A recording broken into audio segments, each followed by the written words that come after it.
Çekeceğim ama iyi bir şey.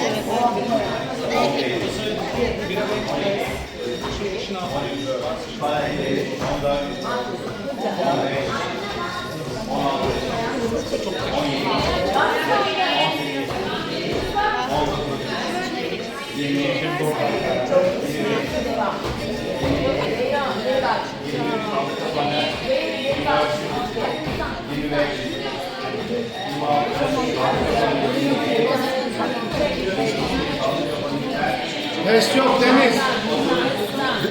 Deniz pes etme.